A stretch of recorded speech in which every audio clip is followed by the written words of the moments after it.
Hello, hello, amis taureaux, bienvenue sur ma chaîne. Alors aujourd'hui, nous allons regarder vos énergies sentimentales pour la fin du mois de novembre. C'est parti! Alors, quelles énergies sentimentales pour la fin du mois de novembre pour vous, les taureaux? Ok, on a un cavalier de bâton. Super. Bon, alors là, deux possibilités, évidemment. C'est vous qui pouvez très bien incarner cette énergie et décider de vous diriger vers quelque chose assez rapidement, mais quelque chose qui vous passionne, quelqu'un qui vous passionne, hein, vous allez peut-être décider d'aller vers cette personne, ou alors c'est cette personne qui pourrait venir vers vous avec une énergie très passionnée, voilà, de feu. Hein. Alors, pour vous les taureaux. Ah, ok. Alors, on a le 5 d'épée. Alors, avec ce 5 d'épée, on voit quand même que vous avez eu le sentiment, là, d'une forme de trahison, peut-être d'abandon. Quelqu'un qui vous aurait peut-être laissé un peu de côté et vous avez le sentiment que cette personne, ça lui fait ni chaud ni froid, quoi. Ok, on continue. Alors, pour vous. L'empereur. Alors, je le dis tout de suite parce que je le ressens comme ça. Il est possible que, vu qu'on est sur une guide en général, que ce soit les énergies de la personne que vous avez dans le cœur qui ressortent. Donc, vous adaptez bien. Faites appel à votre guidance intérieure pour savoir si on parle de vous, savoir si on parle de votre autre. Là, on a l'empereur. Donc, on parle d'une reprise de pouvoir. Donc, est-ce que c'est vous qui reprenez le pouvoir ou est-ce que, parce que moi je vois deux messages ici, c'est vous qui reprenez votre pouvoir, c'est possible, avec ce cavalier de bâton là, vous décidez de repartir à l'attaque malgré la peine que vous avez pu ressentir, malgré ce sentiment de trahison, etc. Vous repartez à l'attaque et puis vous reprenez vraiment votre pouvoir. Ça pourrait également être, pour moi j'ai deux messages, une personne qui est très froide, qui vous semble inaccessible, c'est-à-dire qui finalement porte un masque de froideur, un ego un petit peu très très fort et ne montre rien de sentiment vis-à-vis de vous. Voilà, il y a ces deux possibilités. Ouais, ok. Alors, on a le 10 de bâton et le 7 de bâton. Ce qui me laisse penser que la deuxième option est probablement celle qui va parler au plus grand nombre. On voit là quand même qu'il y a quelque chose qui vous pèse là, sur les épaules. Vous en avez marre, vous commencez à être lasse, cette relation, cette histoire. Ou alors, ouais, j'ai quand même l'impression là, pour la plupart d'entre vous, vous avez quelqu'un, vous pensez à quelqu'un. Mais en tout cas, du coup, je ressens pas de personnes qui n'ont vraiment personne dans le cœur a priori. A priori, on va continuer le tirage, on va voir. Mais en tout cas, cette situation, quoi qu'il arrive, elle vous pèse, elle commence à devenir lourde hein, pour vous. Et puis vous avez surtout l'impression d'être la seule personne à lutter. C'est-à-dire que là, vous êtes un peu seul contre tous. Alors, il y a peut-être plusieurs personnes qui s'opposent à vous, mais moi, j'ai l'impression que c'est surtout cette énergie où je lutte un peu seule, quoi. Ok, alors, sur le cavalier des bâtons, s'il vous plaît, mes guides. Sur le cavalier des bâtons, qui a des énergies sentimentales pour la fin du mois. Je l'ai vu, je la prends. Oh. Ouais, pas mal, pas mal. Ok, alors, ouais.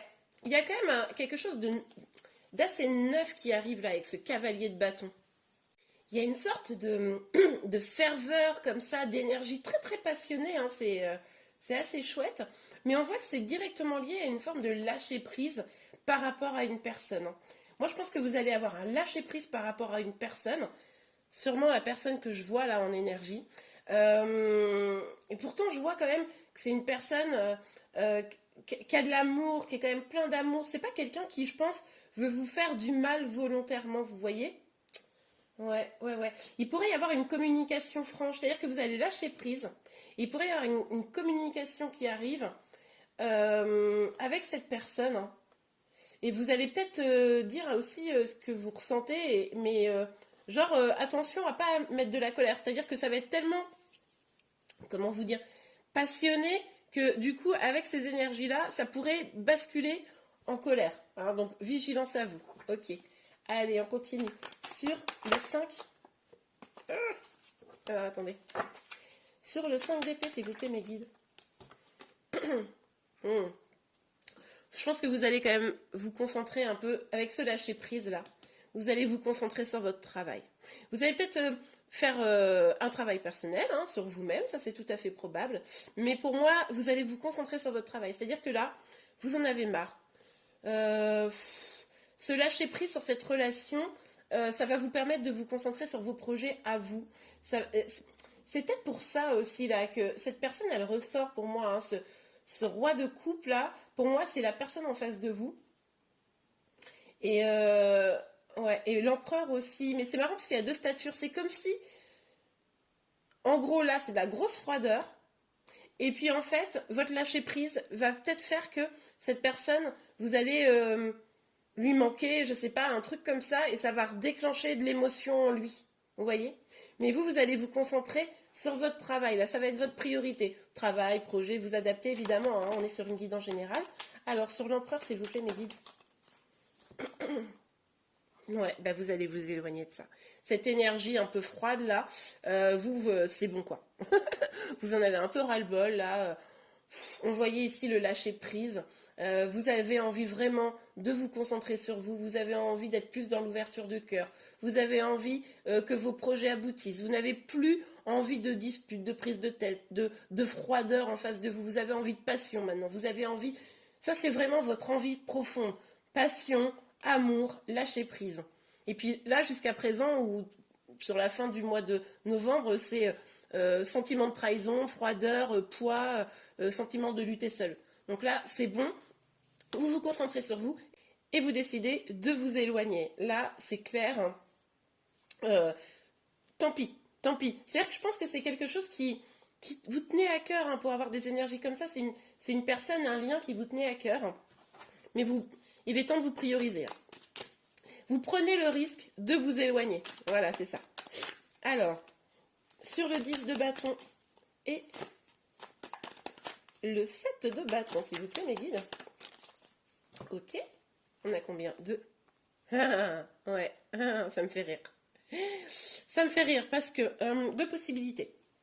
Là, vous êtes à l'écoute de votre propre guidance intérieure. Vous êtes à l'écoute de cette petite voix intérieure qui vous dit quel est le meilleur pour vous, voyez. Donc là, on le voit bien. Vous concentrez sur vos projets, vous éloignez de la situation et que ça va nécessiter un peu de force, de courage, mais vous allez réussir à surmonter. Vous avez ce qu'il faut pour surmonter tout cela, hein, pour surmonter ces épreuves.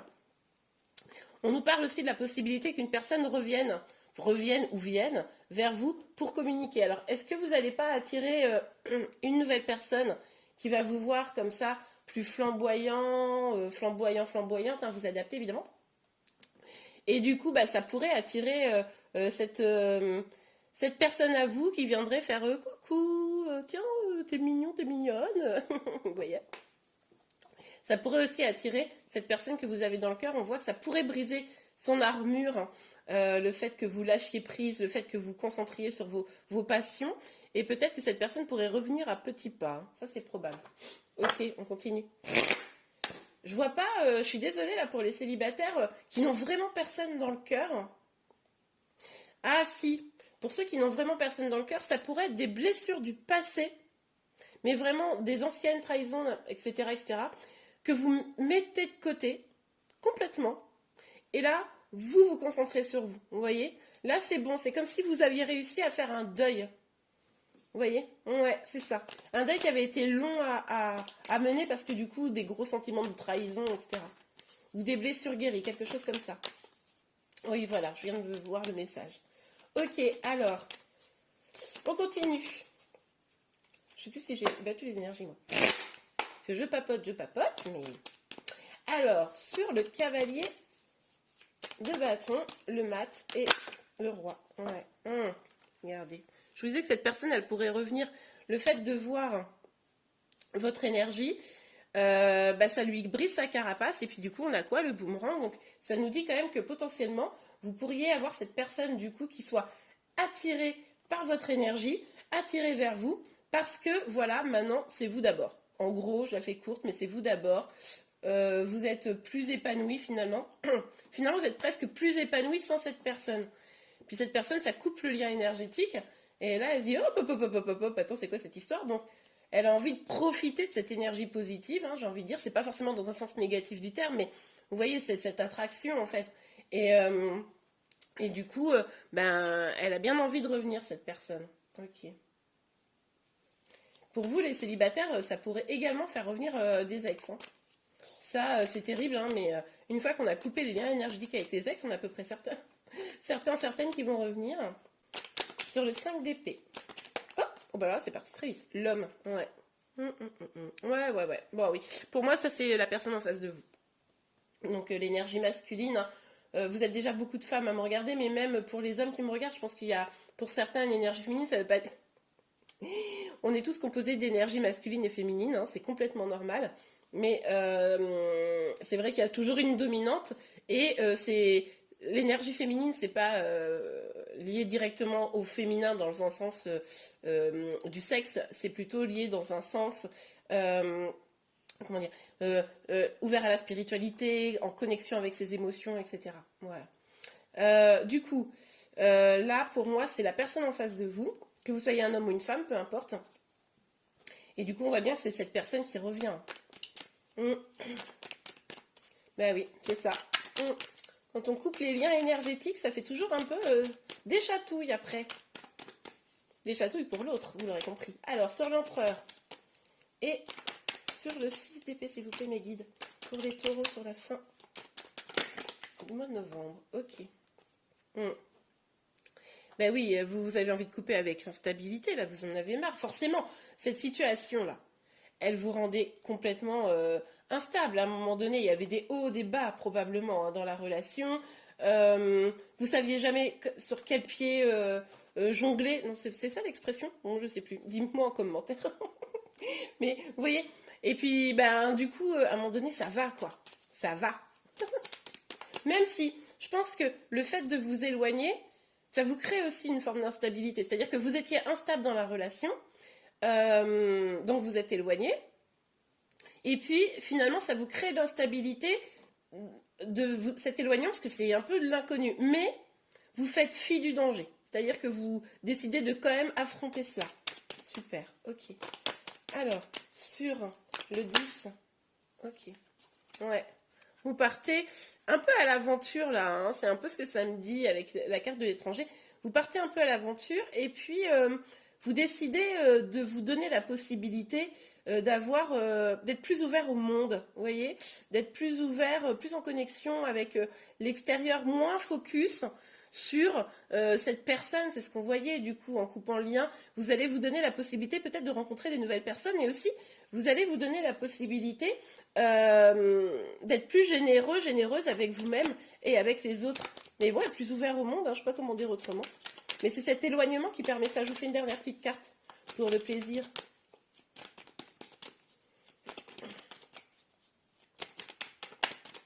Alors, s'il vous plaît, mes guides pour les taureaux. Je vais quand même vous donner une petite carte conseil aussi à la fin. Ok. On a le travail. Ouais. On l'a vu. Hein, on avait déjà cette carte du travail là qui était ressortie. Vous allez vous concentrer sur vous, sur votre travail. Peut-être que ce travail vous permet de vous ouvrir plus largement au monde. Peut-être que ce travail vous donne de nouveaux contacts. Bon, après vous adaptez évidemment. Mais aussi, je pense que c'est la continuité, c'est comme ça que je le vois, d'un travail que vous avez engagé sur vous-même. C'est-à-dire que c'est presque, pas l'aboutissement, mais vous arrivez à vous éloigner parce que vous avez fait du travail sur vous.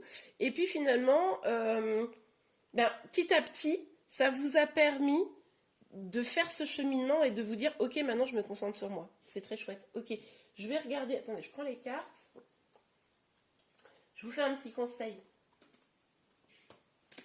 Oups. Alors, c'est parti. S'il vous plaît, mes guides pour les taureaux. Un petit... Oh, bah là, c'est parti très très vite. Alors, laissez une chance à votre relation. Travaillez sur votre couple. On avait deux fois la notion du travail. Pour moi, travailler sur votre couple, c'est déjà travailler sur vous. C'est-à-dire qu'à partir du moment où le couple... si couple il y a d'ailleurs, hein, parce que... Excusez-moi. Vu la carte de l'instabilité, il est possible que c'était pas vraiment un couple, ou alors oui, vous étiez peut-être en couple, mais voilà, c'était pas fabuleux. Donc, travailler sur votre couple, pour moi, c'est déjà travailler sur soi, travailler sur son propre épanouissement. Traiter les problèmes familiaux. Votre vie amoureuse tirera bénéfice du pardon que vous accorderez à vos parents. Bon, ben là, vous pouvez, si ça vous parle, prendre le message vraiment très premier degré. Là, on nous parle également de guérir des blessures karmiques, de guérir des blessures du type abandon, trahison, etc. Vous avez déjà sûrement commencé à faire ce travail. Il y a peut-être une blessure de trahison qui n'est pas finalisée là. Hein, je vous le dis, d'être guéri. Donc allez voir de ce côté-là. Et puis, voilà, lâcher prise aussi sur vos blessures, évidemment. Et bien voilà les taureaux, j'espère vraiment que cette guidance vous a plu. Si c'est le cas, n'hésitez pas à la liker. Vous pouvez également vous abonner à ma chaîne pour être informé de tous les prochains tirages. Je vous remercie, je vous dis à très bientôt. Au revoir.